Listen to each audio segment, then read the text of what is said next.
Welcome life is Sultana kitchen. बिस्मिल्लाहिर्रहमानिर्रहीम। अस्सलाम वालेकुम। आज मैं बना रही हूँ बहुत ही मज़ेदार क्रिस्पी फूले फूले आलू के पकोड़े।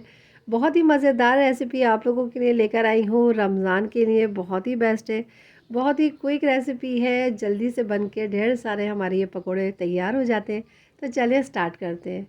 इसके लिए मैंने लिया है एक अदद आलू, बड़े साइज़ का मैंने आलू लिया है और स्लाइसर की मदद से इसके स्लाइस कर लिए हैं। आप चाहें तो नाइफ़ की मदद से भी इसके स्लाइस कर सकते हैं।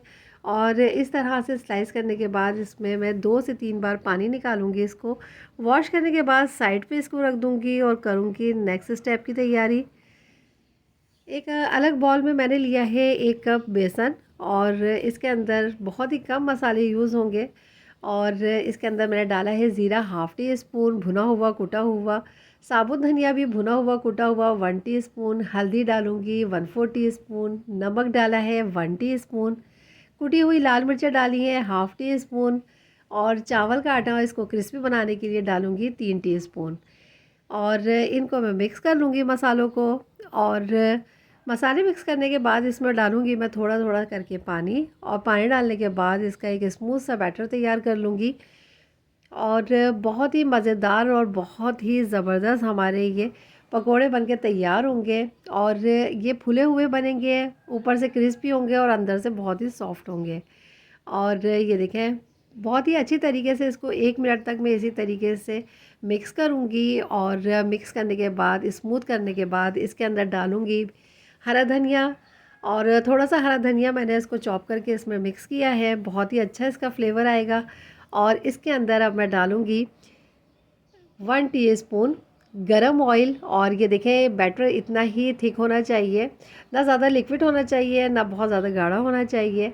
और गरम ऑयल डालने का मकसद ये है कि ये हमारे पकोड़े बहुत फूले फूले बनेंगे। और आप जब इसको बनाएंगे तो आपको वाज़ेह फ़र्क महसूस होगा कि ऑयल डालने से हमारे पकोड़े किस कदर मज़ेदार और अंदर से सॉफ्ट बने हैं और ऊपर से क्रिस्पी बने हैं।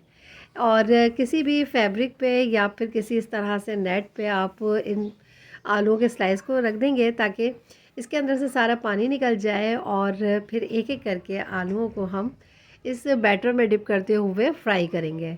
और मैंने इस बैटर को 5 मिनट रखा था रेस्ट पे, ताकि आलू भी ड्राई हो जाए पानी इसका सारा। और इस तरह से लेते हुए मैं मीडियम गरम ऑयल में इसको फ्राई करूँगी। और ये ख़ुद ही से फूलना शुरू हो जाएंगे, देखें, और ऊपर आना शुरू हो जाएंगे। बहुत ही ज़बरदस्त और बहुत ही खूबसूरत हमारे ये पकोड़े बनके तैयार होंगे। और जब इसका अच्छा सा इसके ऊपर कलर आ जाएगा और ये पूरे कुक हो जाएंगे तो मैं इसको डिश आउट कर लूँगी और तमाम पकोड़ों को इसी तरीके से फ्राई करते हुए तैयार करूँगी। इस रेसिपी को आप ज़रूर रमज़ान में ट्राई कीजिएगा और अपना फ़ीडबैक मुझे ज़रूर दीजिएगा। बहुत ही मज़ेदार और बहुत ही क्रिस्पी हमारे ये पकोड़े बहुत ढेर सारे बनके तैयार हो जाते हैं। और ये देखें, चटनी के साथ और रायते के साथ बहुत ही मज़े के लगते हैं। और इसको बनाना बहुत ही आसान है, आप इसको ज़रूर बना के अपना फ़ीडबैक मुझे दीजिएगा। रमज़ान में इंशाल्लाह मैं लेकर आऊँगी बहुत ही मज़ेदार सी और बहुत ही क्विक रेसिपीज़।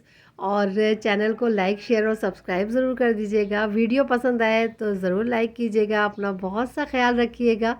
आमिर को, मुझे और मेरे मुल्क पाकिस्तान को अपनी दुआओं में याद रखिएगा। मिलूँगी इंशाल्लाह एक और बहुत ही मज़ेदार और बहुत ही हेल्दी रेसिपी के साथ। ओके, अल्लाह हाफिज़।